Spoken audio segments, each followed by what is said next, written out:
The senator from Ohio is recognized.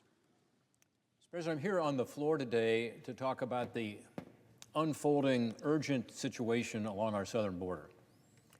And I do so as the ranking Republican on the Homeland Security and Governmental Affairs Committee. This includes this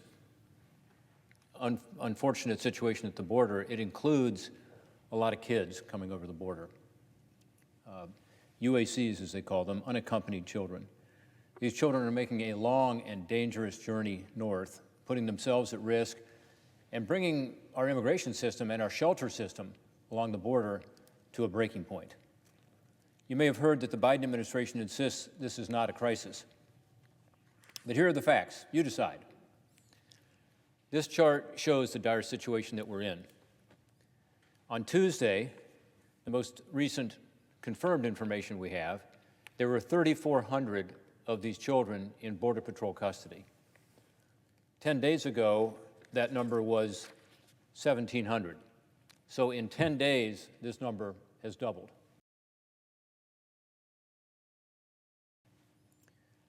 To put this in perspective, at the very height of the border crisis in 2019, that we all remember being talked about a lot on the floor of this Senate and around the country, families and children were coming in big numbers. At the very height, it was 2,600 unaccompanied kids.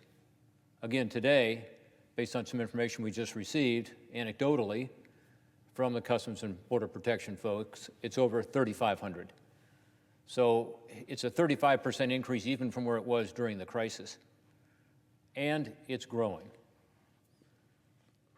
Under law, these children have to be transferred to the Federal Department of Health and Human Services, HHS, within 72 hours of their being apprehended. And why? We have that law in place to be able to help protect these kids. So instead of being in a Border Patrol detention facility, by the way, which were all designed for single males and don't have any separation, don't have any trained people to help provide care to children, and it's law enforcement officers, Border Patrol agents.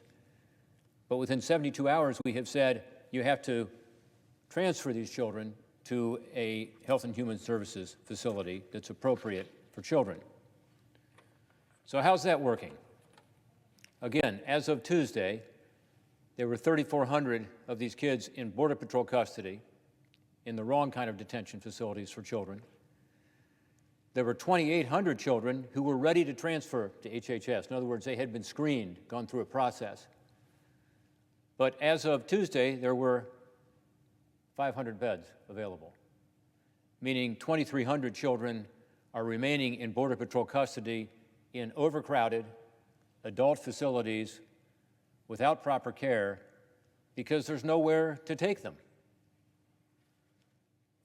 So, look, it's a bad situation.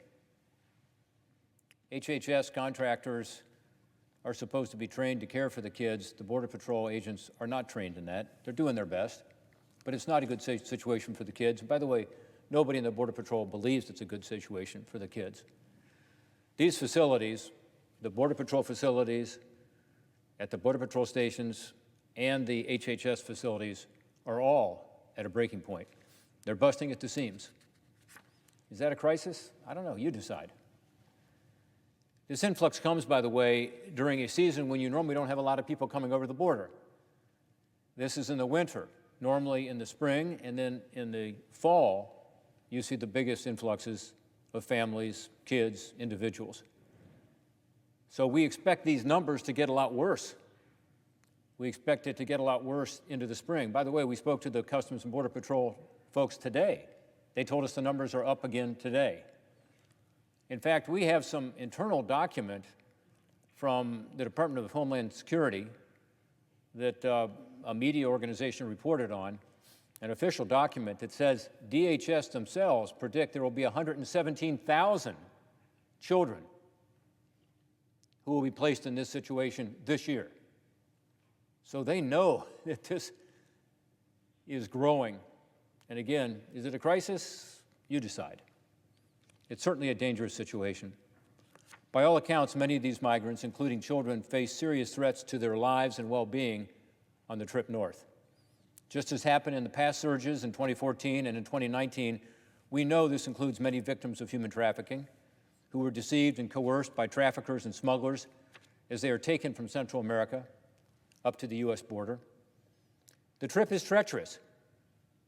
We have evidence that exploitation and sexual abuse occurs along the way.